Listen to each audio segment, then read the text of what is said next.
Okay, so for those of you who were not able to make it to group, or if you just wanted a little refresher, the skill that we're working on this month is thought distortions. Thought distortions comes from cognitive behavioral therapy, and this set of thought distortions comes from David Burns, who's a psychiatrist who's done a lot of work around cognitive behavioral therapy.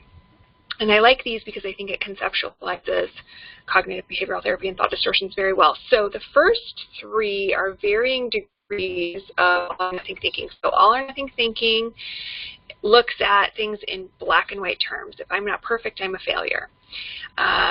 Overgeneralization, you see a single negative event as a never-ending pattern of defeat, and mental filter, you pick out a single negative detail and dwell on it exclusively so it colors your vision of everything. So these three in particular come up all the time when it comes to food, body image, weight, exercise.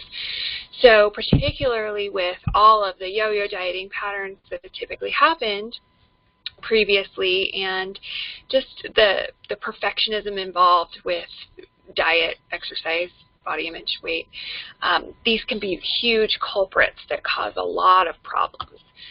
Disqualifying the positive, we reject positive experiences by insisting they don't count. So this comes up a lot in compliments. We often discount compliments from other people, think that maybe they're just trying to be nice, think that maybe they're buttering us up for something, and we disqualify the positive things that we do as well.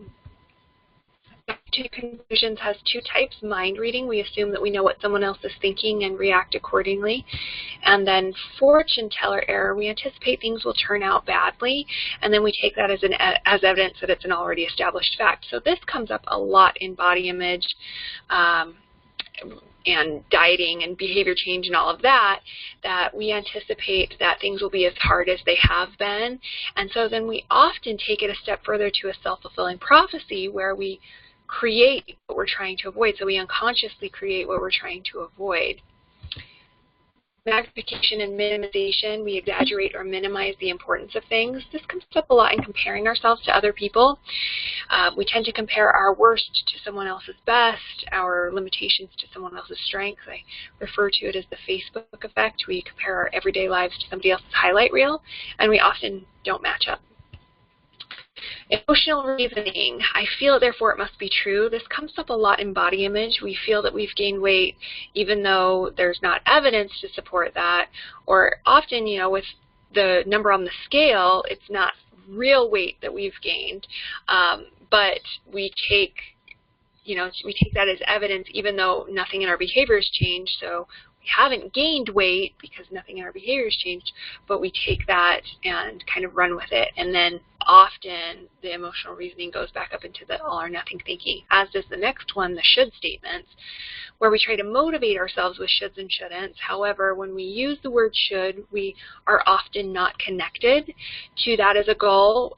It's coming from an external place where we feel like we have the expectation to follow through with a goal that we're not connected to. Where, you know, I should go to the gym or I shouldn't eat that cupcake. Well, if I use the word should, I'm probably going to do it. Do what I'm trying to avoid, or not do what I'm telling myself I should. We tend to do the opposite.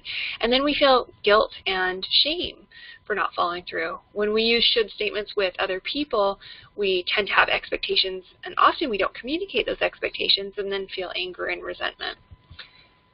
Let's see. Labeling and mislabeling, we call ourselves the people's names. I'm stupid, I'm lazy, they're a jerk.